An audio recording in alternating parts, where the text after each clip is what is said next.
वंदे मातरम। नमस्कार बच्चों, सत श्री अकाल। माता कृष्णावंती महाविद्यालय के जूम मीटिंग पर और यूट्यूब चैनल पर आपकी भूगोल विषय की कक्षाएं लगातार हो रही हैं। आपको अभी नया टॉपिक अपना है वायुदाब तथा पवन संचार। वायुदाब है क्या? दरअसल में धरातल पर सागर तल पर क्षेत्रफल की प्रति इकाई जो ऊपर स्थित वायुमंडल है, प्रति इकाई के धरातल या सागर तल के क्षेत्रफल की प्रति इकाई के ऊपर जो वायुमंडल की समस्त परतों का भार पड़ता है उसे वायुदाब कहते हैं। क्या है वायुदाब? कि धरातल और सागर तल की प्रति इकाई के ऊपर जो वायुमंडल की परतों का जो सारी परतें हैं वायुमंडल की, उनका जो भार पड़ता है उसको वायुदाब कहते हैं। और सागर तल के ऊपर जो समान वायुदाब को मिलाने वाली एक रेखा होती है उसे समवायुदाब रेखा के नाम से जानते हैं। वायुदाब की पेटियां क्या है? वायुदाब की पेटियों में हम इसको बड़े रूप के अंदर हम दो भागों में बांट सकते हैं। उच्च वायुदाब की पेटियां, जिनको प्रति चक्रवात पेटियां भी कहते हैं। प्रति चक्रवात हमने थोड़ी देर पहले किया था, तब मैंने आपको बताया था कि अगला टॉपिक जो है अपना इससे वायुदाब से संबंधित होगा, वायुराशि से संबंधित। तो उच्च वायुदाब या प्रति चक्रवात कहते हैं इसको, प्रति चक्रवात पेटी। या 2 नंबर पर है निम्न वायुदाब या चक्रवात गर्त या निम्न, लो या डिप्रेशन इनको कहते हैं। तो चक्रवात वाली वायुदाब पेटी भी बोलते हैं। इसको हम तापमान के आधार पर 2 भागों में बांट सकते हैं, तापजन्य वायुदाब पेटी और गतिजन्य वायुदाब पेटी। तापमान में जो भूमध्य रेखीय निम्न वायुदाब पेटी है एक तो वो, और एक ध्रुवीय उच्च वायुदाब पेटी कि ध्रुवों के ऊपर जो उच्च दाब रहता है, वायु का दाब हमेशा उच्च बना रहता है, वो उच्च दाब वायुदाब वाली ध्रुवीय वायुदाब पेटी। और भूमध्य रेखा के ऊपर गर्मी के कारण निम्न वायुदाब रहता है, अति उष्णता होने के कारण, गर्म होने के कारण, और वहां निम्न वायुदाब की पेटी जो भूमध्य रेखी है वो 2 भागों में बांट सकते हैं। एक दूसरी है गतिजन्य वायुदाब पेटी। गति में जिसमें उपोषण और उच्च वायुदाब कह सकते हैं, ध्रुवीय कम वायुदाब की शामिल कर सकते हैं, जिसमें गतिमान वायुदाब रहता है हमेशा। अब आप इनको आगे वायुदाब पेटियों को 4 भागों में देख सकते हो, समझ सकते हो। वो आपके नोट्स के अंदर भी मैंने खूब विस्तार पूर्वक बताया हुआ है। भूमध्य रेखीय निम्न वायुदाब पेटी जो 5 डिग्री उत्तरी और दक्षिणी अक्षांशों के बीच में रहता है, भूमध्य रेखीय निम्न वायुदाब पेटी। तो 1 नंबर पे ये हो गई भूमध्य रेखीय निम्न वायुदाब पेटी। उपोषण उच्च वायुदाब पेटी। उपोषण का मतलब वहां ना गर्मी का मौसम ना सर्दी का मौसम, कि उष्ण का और शीतोष्ण का मिलता जुलता प्रारूप है। जैसे अपना ये राजस्थान है, ये उपोषण में आता है, यहाँ गर्मी भी होती है और सर्दी भी होती है, मिला जुला जो रूप होता है। उसमें 30 डिग्री से 35 डिग्री जो उत्तरी दोनों गोलार्धों के अंदर, उत्तरी और दक्षिणी भागों के अंदर 30 से 35 डिग्री के बीच का जो भाग आता है उसको उपोषण उच्च वायुदाब पेटी बोलते हैं। इसमें उच्च वायुदाब रहता है, भूमध्य रेखा में निम्न वायुदाब रहता है। उसके बाद में उपध्रुवीय निम्न वायुदाब पेटी। उपध्रुवीय का मतलब ध्रुवीय प्रदेशों जैसी स्थितियां हैं, लेकिन वो है उपध्रुवीय क्योंकि उसमें शीतोष्ण और शीत दोनों कटिबंधों का मिला जुला रूप होता है। जैसे उपोषण में उष्ण और शीतोष्ण कटिबंध का मिला जुला रूप होता है। 60 डिग्री से 65 डिग्री दोनों गोलार्धों में उत्तर और दक्षिणी अक्षांशों के बीच का जो भाग है उसको उपध्रुवीय निम्न वायुदाब पेटी कहते हैं। ध्रुवीय उच्च वायुदाब पेटी, ध्रुवों के ऊपर जो अब 65 डिग्री से ऊपर का जो भाग आ गया वो ध्रुवीय उच्च वायुदाब पेटी का आ गया। देखो, भूमध्य रेखीय निम्न वायुदाब पेटी, उपोषण उच्च वायुदाब पेटी, निम्न वायुदाब पेटी 5 डिग्री उत्तरी और दक्षिणी अक्षांशों के बीच का भाग, 30 से 35 डिग्री उत्तरी और दक्षिणी के बीच का भाग जो है वो उपोषण उच्च वायुदाब पेटी का है। और उपध्रुवीय निम्न वायुदाब पेटी जिसमें 60 से 65 डिग्री उत्तरी और दक्षिणी अक्षांशों के बीच का भाग है। और ध्रुवीय उच्च वायुदाब पेटी ध्रुवों के जो क्षेत्र का भाग है वहां उच्च वायुदाब रहता है बना हुआ। अब ये वायुदाब पेटियां जो हैं वो समय के अनुसार परिवर्तन भी होता है, इनमें वायुदाब घूमता भी है, वायु परिसंचरण जो है वो घूम भी जाते हैं। क्या है ये? तो सबसे पहली बात आती है दाब प्रवणता। दाब प्रवणता क्या है? किन्हीं भी दो स्थानों के बीच, किन्हीं भी दो स्थानों के बीच वायुदाब के अंतर को, जो वायुदाब का अंतर आता है दो स्थानों के बीच में, उनको दाब प्रवणता कहते हैं। क्या कहते हैं? दाब प्रवणता। आपसे प्रश्न सीधा ये भी पूछ सकते हैं कि दाब प्रवणता क्या है? प्रेशर ग्रेडियंट क्या है, या एयर सर्कुलेशन, ये पवन संचार क्या है? तो इसमें आपसे ये पूछ सकते हैं कि दाब प्रवणता क्या है, कि किन्हीं भी दो स्थानों के बीच वायुदाब के अंतर को दाब प्रवणता कहते हैं। दाब प्रवणता को बेरोमेट्रिक ढाल भी बोलते हैं। वायुदाब नापने का जो यंत्र है वो बेरोमेट्रिक है, और बेरोमेट्रिक ढाल भी कहते हैं इसको, वायुदाब दाब प्रवणता को। दरअसल में पृथ्वी के जो घूर्णन के कारण, रोटेशन, जो घूर्णन है अपने अक्ष पर जो गति करती है रोटेशन के कारण, कोरियोलिस बल के कारण इन हवाओं की दिशाओं में परिवर्तन होना स्वाभाविक है। परिवर्तन होने से कुछ अंतर आ जाता है इनकी दिशाओं में।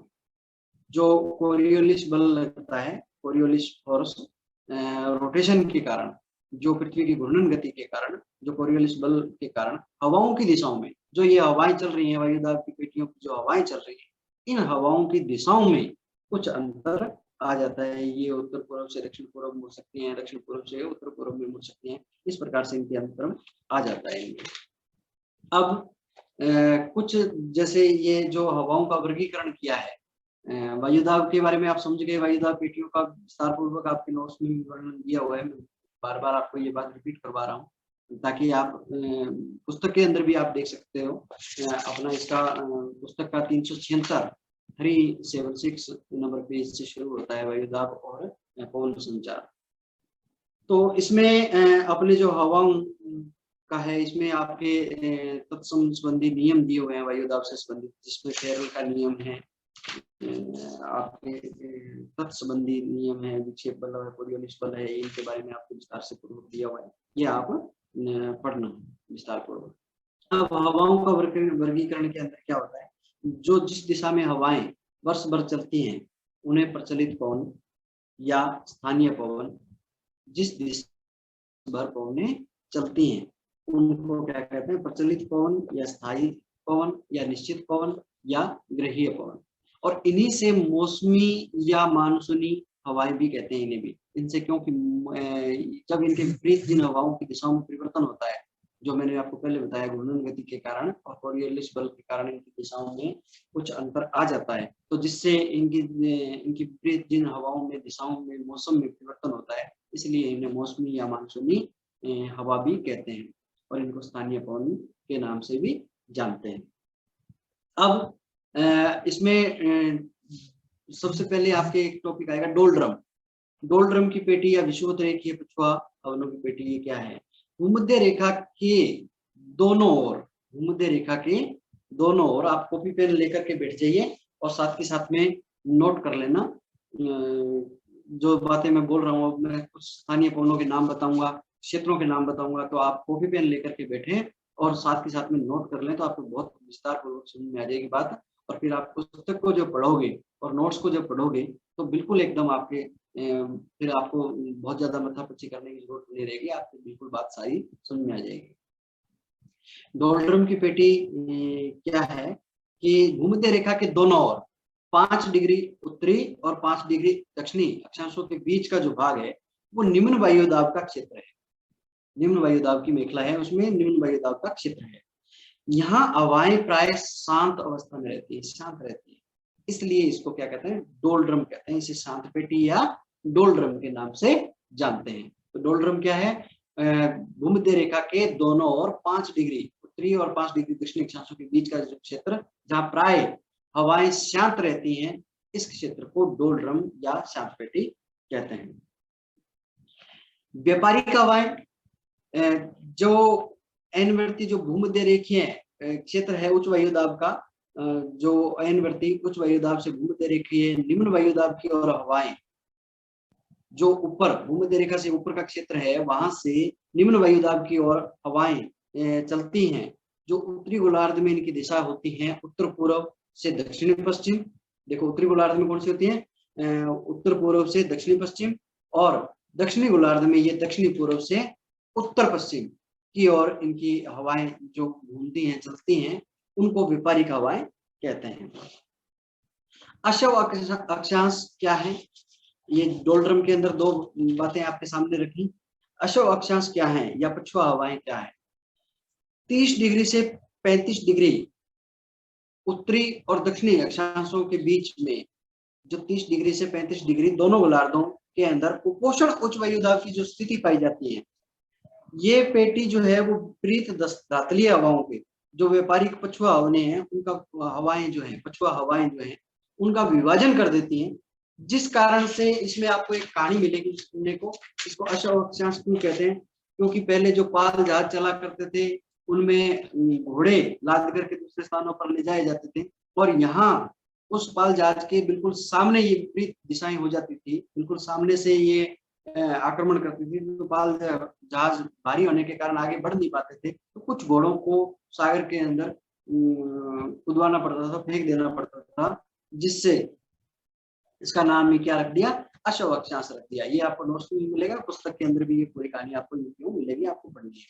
पछुआ हवाएं जो इन पाल जहाजों को पीछे से हवाएं देती थी, जो जहाज चलते थे उनको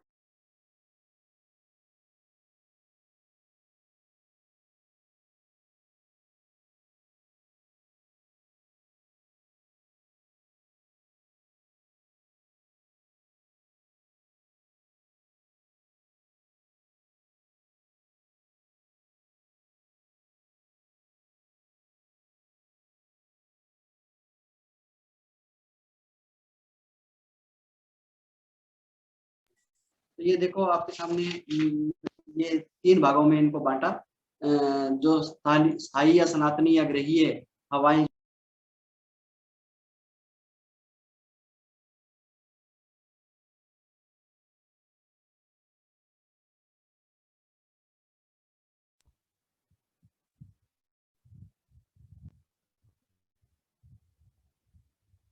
डोलड्रम हवाओं में जो शामिल करते हैं, डोलड्रम पेटी 5 डिग्री उत्तरी और दक्षिणी अक्षांश,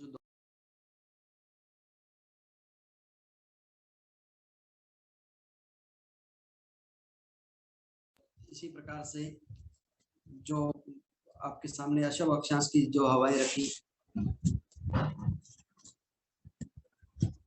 अशव अक्षांश 30 से 35 डिग्री के बीच का, पछुआ हवाएं 30 से 35 डिग्री के जो बीच का भाग है, ध्रुवीय हवाएं जो 60 से 65 डिग्री के बीच का भाग है दोनों गोलार्धों में। इस प्रकार से हमने इनके हवाओं का वर्गीकरण किया। अब देखो आपके सामने कुछ बातें आएंगी।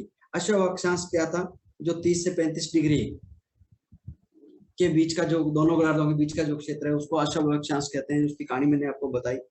40 से 50 डिग्री अक्षांशों के ऊपर इनकी प्रचंडता, जो पछुआ हवाएं हैं, जो 30 से 35 डिग्री से उपध्रुवीय निम्न वायुदाब 60 से 65 डिग्री के बीच, जो दोनों गोलार्धों के बीच में जो चलने वाली जो स्थायी पवनें हैं, उनको पछुआ हवा कहते हैं। क्या कहते हैं, पछुआ हवाएं कहते हैं। तो इन हवाओं में 40 से 50 डिग्री, मैं माफी चाहूंगा, बीच में थोड़ी सी आवाज कट रही थी और थोड़ा सा मैं भ्रमित सा हो रहा था, क्योंकि मेरे पास में एक कॉल आ रही थी, तो वो मेरे को, मैं उसको काट रहा हूँ बार बार, और फिर वो विचलित कर रही थी, तो मैं माफी चाहूंगा। थोड़ा सा आपको यूँ लग सकता है कि शायद सर कहीं उलझ रहे हैं, तो क्या मेरा ध्यान भंग हो रहा था, मेरी एकाग्रता टूट रही थी उसमें। खैर, इसके लिए मुझे खेद है। तो 40 से 45 डिग्री जो अशोक अक्षांश क्या था, 30 से 35 डिग्री से 60 से 65 डिग्री के बीच में जो हवाएं जो चलती हैं, पछुआ हवाएं जो चलती हैं, उनकी प्रचंडता 40 से 50 डिग्री के बीच में इतनी ज्यादा हो जाती है, इसलिए उनको गरजती चालीसा कहते हैं। गरजता चालीसा क्या कहते हैं, गरजता चालीसा। 50 डिग्री के पास में इनकी प्रचंडता और ज्यादा भयंकर हो जाती है, इसलिए इसको भयंकर पचासा कहते हैं। गरजता चालीसा क्या है, 40 से 50 डिग्री के बीच में जो हवाएं प्रचंड रूप ले लेती है, इसलिए इसको गरजता, हवाओं की आवाज बहुत भयंकर रूप से आने लग जाती है। और 50 डिग्री के ऊपर ये बहुत भयंकर रूप से हवाएं प्रचंडता से चलती हैं, तो इसलिए इसको भयंकर पचासा कहते हैं। और 60 डिग्री अक्षांश के ऊपर इनको, इनकी ऐसे चीखें निकलने लग जाती हैं, बहुत ज्यादा चीखों की तरह आवाज आती है, तो इसलिए इसको चीखता सांवला कहते हैं। तो ये तीनों चीजें आप ध्यान में रखना। अक्षांश, डोलड्रम गरजता 40, भयंकर 50 और चीखता 60। ये आप बातें याद रखना। डोल्ड्रम क्या है? 5 डिग्री दोनों गोलार्धों के बीच का जो क्षेत्र है। अशुभ अक्षांश 30 से 35 डिग्री से 60 से 65 डिग्री के बीच का जो क्षेत्र है, पछुआ हवाओं में जो चलते हैं इधर, है ना, जो अपने जिसको अशुभ अक्षांश के नाम से जानते हैं। और गरजता 40 से 50 डिग्री के बीच में जो प्रक्षुब्धता चलती है पछुआ हवाओं की वो, और 50 डिग्री जो भयंकर 50 डिग्री अक्षांश दोनों गोलार्धों के बीच में, और चीखता 60 डिग्री अक्षांश के बीच में जो क्षेत्र है वो। अब इसके बाद में ध्रुवीय हवाएं आई जो 60 से 65 डिग्री। तो ये बातें हमने करी। मानसून क्या है? आपके मानसून से संबंधित प्रश्न आ सकता है। मानसून क्या है? मानसून शब्द का प्रयोग किसी प्रदेश में प्रवाहित होने वाली उन हवाओं के लिए किया जाता है जिनकी दिशा में वर्ष भर में 2 बार पूर्ण परिवर्तन होता है। जो हवाएं वर्ष में 2 बार उनकी दिशा में परिवर्तन होता है, उनको वो मानसून से संबंधित होती हैं। उनको मानसून शब्द से प्रयोग में लिया जाता है। मानसून शब्द का प्रयोग जिस प्रदेश के अंदर जो वर्ष भर बहने वाली जो हवाएं होती हैं उनकी दिशा में वर्ष में 2 बार पूर्ण रूप से परिवर्तन होता है। जैसे पहले पूर्व से पश्चिम चल रही है 6 महीने, और 6 महीने बाद में पश्चिम से पूर्व चल रही है, पूर्ण परिवर्तन हो गया ना। तो इनको मानसून के रूप में हम प्रयोग में ले सकते हैं। मानसून शब्द जो है वो मूल रूप से अरबी भाषा का शब्द है, मौसम शब्द है, उससे उत्पत्ति हुई है, जिसका तात्पर्य होता है मौसम। और इस शब्द का प्रयोग सबसे पहले अरब सागर पर, जो अरब सागर पर बहने वाली हवाएं होती थी उनके लिए किया गया था, जिसकी दिशा वर्ष के 6 माह तक, जिसकी दिशा जो वर्ष के 6 माह तक, जैसे सर्दियों के मौसम में उत्तर पूर्व से दक्षिण पश्चिम, तथा शेष जो 6 माह गर्मी के जो रह गए सर्दियों में उत्तर पूर्व से दक्षिण पश्चिम चलती थी ये हवाएं, और जो ग्रीष्म काल था उसमें दक्षिण पश्चिम से उत्तर पूर्व की ओर उनकी दिशाएं रहती थी। उत्तर पूर्व से दक्षिण पश्चिम सर्दियों में और दक्षिण पश्चिम से उत्तर पूर्व गर्मियों में इन हवाओं में परिवर्तन हो जाता था, बदल जाता था इनका रुख, इनकी गति बदल जाती थी चलने की, इनकी दिशा बदल जाती थी, गति नहीं दिशा बदल जाती थी इनके चलने की। तो इसलिए इनके बारे में ये मानसून से संबंधित प्रयोग किया जाता था। ये मानसून शब्द है जो अरबी भाषा के मौसम शब्द से लिया गया है। जो वर्ष में चलने वाली जो एक दिशा में जो हवाएं होती हैं, जो वर्ष में चलने वाली जो किसी प्रदेश की हवाएं होती हैं उनकी दिशा में पूर्ण रूप से परिवर्तन हो साल में 2 बार, वो मौसम से संबंधित है। अब अपने कुछ हवाओं के बारे में बात करेंगे। जैसे कुछ स्थानीय हवाएं हैं, अब इनको आप कॉपी पेन लेकर के लिखेंगे। मैं आपको बोल के बता रहा हूं कुछ हवाओं के बारे में। चिनुक, चीनुक, चीनुक तथा फोन। चिनुक तथा फोन किताब में आपके 390 नंबर पेज के ऊपर है, ये आप देख सकते हैं पुस्तक में। चिनुक तथा फोन पर्वतीय ढालों के सहारे चलने वाली गर्म तथा शुष्क स्थानीय हवाओं को संयुक्त राज्य अमेरिका में चिनुक कहते हैं। पर्वतीय ढालों के सहारे चलने वाली गर्म तथा शुष्क स्थानीय हवाओं को संयुक्त राज्य अमेरिका में चिनुक तथा यूरोप में फोन कहते हैं। यूरोप के अंदर फोन कहते हैं, ये ध्यान रखना। अगली आती है सिरोको। सिरोको, सिरोको यह गर्म और शुष्क तथा रेत से भरी हुई, धूल भरी आंधियां आती है ना अपने, जैसे रेत से भरी हुई, जो सहारा रेगिस्तान के उत्तर दिशा में भूमध्य सागर की ओर चलकर इटली स्पेन में प्रवेश करती हैं, इनको सिराको कहते हैं। क्या कहते हैं? सिराको कहते हैं।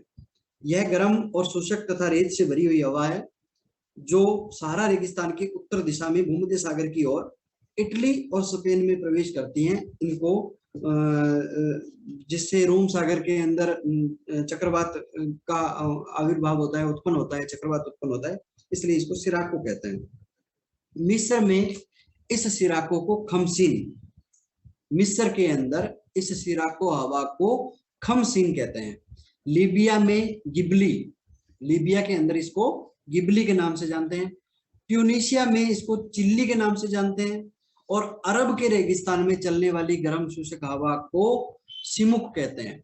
अरब के अंदर चलने वाली गर्म शुष्क हवा को सिमुक कहते हैं। तो सिराको के कितने नाम हो गए? मिस्र में खमसिन, इटली और स्पेन के अंदर इसको सिराको, मिस्र में खमसिन, लीबिया में गिबली, ट्यूनिशिया में चिल्ली और अरब के रेगिस्तान में सिमुम सिमुम कहते हैं। ये जो रात इसमें जो लाल रंग का रेत उड़ करके आता है, तो ऊपर से जब वो रेत नीचे बरसता है ऐसे आंधी के द्वारा, हवा के द्वारा नीचे बरसता है, तो जहां इकट्ठा होता है तो यूं लगता है जैसे खून की वर्षा हो रही है, रक्त की वर्षा हो रही है, इसलिए इसको रक्त वृष्टि वाला क्षेत्र भी बोलते हैं आंधियों को। फिर अगली हवा देखो, पहली थी चिनूक तथा फोन, जो संयुक्त राज्य अमेरिका में चिनूक और पहाड़ी ढालों के सहारे जो चलती है शुष्क गर्म हवाएं, और यूरोप में फोन कहते हैं। सिराको इटली और स्पेन में सिराको, मिस्र में कमसिन, लीबिया में गिबली, ट्यूनिशिया में चिल्ली और अरब के रेगिस्तान में सिमुम कहते हैं। अगली हवा है हरमट्टान। सहारा रेगिस्तान के पूर्वी भाग में उत्तर पूर्व तथा पूर्व दिशा से चलने वाली जो गर्म तथा शुष्क हवाएं हैं उनको हरमट्टान कहते हैं। सहारा रेगिस्तान के पूर्वी भाग में उत्तर पूर्व तथा पूर्व दिशा में चलने वाली गर्म तथा शुष्क हवाओं को हरमट्टान कहते हैं। इन हरमट्टान के कारण, आगमन के कारण, जो हरमट्टान हवाएं जो आती हैं, इनके आगमन के कारण, क्योंकि यहाँ सहारा रेगिस्तान का जो अफ्रीका का जो अपना भूमध्य रेखीय क्षेत्र है, वहाँ अति आर्द्रता के कारण मौसम स्वास्थ्यप्रद नहीं रहता, क्योंकि अति आर्द्रता के कारण बहुत नमी वाला क्षेत्र है। लेकिन हरमट्टान के कारण यहाँ का मौसम शुष्क हो जाता है कुछ हद तक, और शुष्कता आने के कारण वो स्वास्थ्यप्रद हो जाता है। इस कारण से गिन्नी के तट पर इन हवाओं को डॉक्टर की संज्ञा दी गई है, क्योंकि वो स्वास्थ्यप्रद है, स्वास्थ्य को बहुत बड़ा लाभ मिलता है, स्वस्थता ज्यादा प्रदान करती हैं शुष्क वातावरण के कारण, और इस कारण से इनको वहां क्या कहते हैं? डॉक्टर कहते हैं। गिन्नी के तट के सहारे, सहारा रेगिस्तान के अंदर, अफ्रीका महाद्वीप के अंदर गिन्नी के तट के सहारे इस हवा को डॉक्टर के नाम से जानते हैं। इसी तरह की जो उष्ण और शुष्क हवाएं ऑस्ट्रेलिया के विक्टोरिया प्रांत के अंदर जब चलती हैं तो इनको ब्रिक फिल्डर, ऑस्ट्रेलिया के विक्टोरिया प्रांत में यही गर्म और शुष्क हवाएं जो चलती हैं इनको ब्रिक फिल्डर कहते हैं। वैसे इनको सहारा रेगिस्तान के उत्तर पूर्व दिशा में बहने वाले को हरमट्टान कहते हैं। गिन्नी के तट के सहारे इनसे स्वास्थ्य में लाभ मिलता है, इसलिए डॉक्टर की संज्ञा दी गई, डॉक्टर हवा कहते हैं। और ऑस्ट्रेलिया के विक्टोरिया प्रांत में इसको ब्रिक फिल्डर के नाम से जानते हैं। ऐसी गर्म और शुष्क तथा प्रचंड हवाओं को संयुक्त राज्य अमेरिका में ब्लेक रोलर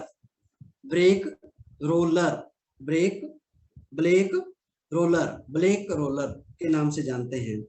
और जो मेसोपोटामिया और फारस की खाड़ी वाले क्षेत्र हैं, मेसोपोटामिया और फारस की खाड़ी वाले जो क्षेत्र हैं, उनमें सामल तथा न्यूजीलैंड में नॉरवेस्टर के नाम से जानते हैं इस हवा को।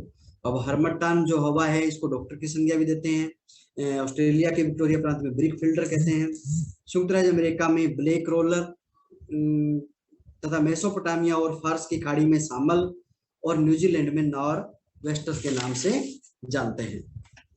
मिस्ट्रल, यह ठंडी ध्रुवीय हवा है। अब देखो, गर्म और शुष्क हवाएं हमने 4-5 ये वर्णन किया, जैसे Chinook, foehn, sirocco, khamsin, ghibli, chili, simoom, harmattan, doctor, brickfielder, black roller, shamal, norwester, ये सारी गर्म और शुष्क हवाएं थी। मिस्ट्रल ये ठंडी ध्रुवीय हवा है, ठंडी ध्रुवीय हवा है जो रोम सागर के उत्तरी पश्चिमी भाग से खासकर स्पेन तथा फ्रांस को प्रभावित करती है। स्पेन तथा फ्रांस में चलने वाली हवा जो ठंडी है, ध्रुवों से आती है, उसको मिस्ट्रल कहते हैं। बोरा, हवा का नाम है बोरा। मिस्ट्रल के समान ही ये भी शुष्क और ठंडी, बहुत कंपायमान जो है हवा है, प्रचंड हवा है। एड्रियाटिक सागर के पूर्वी किनारे पर, और ये विशेष करके इटली को प्रभावित करती हैं। जैसे पहले वाली स्पेन, मिस्ट्रल जो हवा है वो स्पेन और फ्रांस को, जो रोम सागर के उत्तरी पश्चिमी भाग से स्पेन और फ्रांस को प्रभावित करती हैं, वैसे ही ये बोरा जो है वो एड्रियाटिक सागर के पूर्वी किनारे पर चलती हैं और खासकर ये इटली को प्रभावित करती हैं, जमा देती है, ठंडा कंपायमान कर देती है। बहुत ठंडी हवा, शुष्क हवा होती है ये, तो इसलिए इसको बोरा कहते हैं वहां पर सामान्य भाषा में। बलिचरण, बलिजर्ड। बलिजर्ड बलिजर्ड हवा जो है वो हिम जजावत है, ध्रुवीय हवाएं हैं। हिम जजावत होता है जो हिमानी हिम बर्फ के कण साथ में लेकर के बहुत भयंकर रूप से, जैसे रेत के कण लेकर के धूल भरी आंधियां चलती हैं, वैसे ही बर्फ की आंधियां चलती हैं। बहुत प्रचंड झंझावत है ये, ध्रुवीय हवाएं हैं जो जिसमें बर्फ के कण युक्त होती हैं। और इनका प्रभाव जो क्षेत्र है वो ध्रुवीय उत्तरी तथा दक्षिणी ध्रुवीय क्षेत्र है। उत्तरी तथा दक्षिणी ध्रुवीय क्षेत्र है, जिसमें साइबेरिया, कनाडा तथा संयुक्त राज्य अमेरिका मुख्य रूप से शामिल है। साइबेरिया, कनाडा तथा संयुक्त राज्य अमेरिका के अंदर हिम कणों युक्त, हिम के कण होते हैं उसमें, और बहुत तेज प्रचंड हवाएं जो चलती हैं उनको ब्लिजर्ड कहते हैं। लू मैंने पहले भी जिक्र किया था, पहले जब अपने चक्रवात के बारे में पढ़ रहे थे तब मैंने जिक्र किया था। जो उत्तर भारत में, उत्तरी भारत के अंदर गर्मियों के दिनों में तेज शुष्क और तापमान वाली, बहुत तपन वाली आंधियां जो चलती हैं, हवाएं जो चलती हैं, उनको सामान्य भाषा में, बोलचाल की भाषा में हम इनको लू कहते हैं। इसको ताप लहर भी बोल सकते हैं। इसके अलावा कुछ सामान्य हवाएं हैं, जैसे परगा। रूस की जो टुंड्रा वाला क्षेत्र है, रूस का टुंड्रा बर्फीला क्षेत्र है, वहां बर्फीली ठंडी हवाएं जो चलती हैं उनको परगा कहते हैं। 22 फ्रांस की एक अति ठंडी हवा है, बहुत ही ठंडी हवा चलने वाली फ्रांस के अंदर, इसको 22 कहते हैं। लेवेंटर दक्षिणी स्पेन के पूर्व से पश्चिम चलने वाली, दक्षिणी स्पेन में, स्पेन का दक्षिणी जो भाग है, दक्षिणी स्पेन है, उसमें पूर्व से पश्चिम चलने वाली हवा को लेवेंटर कहते हैं। पेम्पेरो, पेम्पेरो दक्षिणी अमेरिका के पंपाज में चलने वाली उत्तरी पश्चिमी ठंडी हवा को पेम्पेरो कहते हैं। नॉर्वेस्टर न्यूजीलैंड में गर्म शोषक तथा तेज चलने वाली हवा को नॉर्वेस्टर कहते हैं। सांता अना, सांता अना, आना मत कहना, अना, सांता अना संयुक्त राज्य अमेरिका की एक गर्म और शुष्क हवा है। गर्म और शुष्क हवा चलती है वहां पर, उसको सांता अना कहते हैं। यामो जापान की एक गर्म और शुष्क हवा है, जापान के अंदर गर्म और शुष्क हवा जो चलती है उसको यामो कहते हैं। जोंडा अर्जेंटीना की गर्म हवा है, गर्म हवा जो अर्जेंटीना में चलती है उसको जोंडा कहते हैं। ट्रेमोंटेन मध्य यूरोप में चलने वाली गर्म हवा को ट्रेमोंटेन कहते हैं, ट्रेमोंटेन कहते हैं। परगा रूस की ठंडी बर्फीली हवा है। 22 फ्रांस की अति ठंडी हवा है। लेवेंटर दक्षिणी स्पेन में पूर्व से पश्चिम चलने वाली ठंडी हवा है। पेम्पेरो दक्षिणी अमेरिका के पंपाज में, पंपाज क्षेत्र जो है उसमें चलने वाली उत्तरी पश्चिमी ठंडी हवा है। ये यूं मान सकते हो ब्राजील का कुछ भाग और अर्जेंटीना का कुछ भाग जो है उसमें पंपाज क्षेत्र में चलने वाली हवा है पेम्पेरो। नॉर्वेस्टर न्यूजीलैंड में गर्म शुष्क तथा तेज चलने वाली हवा है। सांता अना संयुक्त राज्य अमेरिका की गर्म तथा शुष्क हवा है। यामो जापान की एक गर्म तथा शुष्क हवा है। और जोंडा अर्जेंटीना की गर्म हवा है। और ट्रेमोंटेन यूरोप में चलने वाली हवा है। जेट स्ट्रीम के बारे में मैंने आपको कक्षा में 3 बार जिक्र किया है और एक बार पूरा टॉपिक आपको क्लियर करवाए हैं। जैसे 1945 के अंदर संयुक्त राज्य अमेरिका के द्वारा जो अणुबम गिराए गए थे, तो जहाज को चलने में दिक्कत आ रही थी। जो चलती हैं हवाएं ऊपर चौमंडल के अंदर, बहुत तेज हवाएं जो चलती हैं, जिनको जेट स्ट्रीम का नाम दिया गया, विमान को धक्का देने वाली हवाएं, जेट स्ट्रीम नाम दिया गया। इसके बारे में अपनी चर्चा हुई है। तो ये वायुदाब, वायुदाब की पेटियां, पवन संचार और स्थानीय पवनों के नाम, इस विषय के ऊपर अपने विस्तार पूर्वक थोड़ी चर्चा की। बाकी आप नोट्स से और किताब से भरपूर पढ़ें, घर में रहें, सुरक्षित रहें। कोरोना काल में बाहर निकलना स्वीकार्य नहीं है, अनावश्यक रूप से कहीं भी बाहर नहीं निकलना है। Thank you. अगली कक्षा लेकर के आपके सामने हाजिर होंगे। धन्यवाद।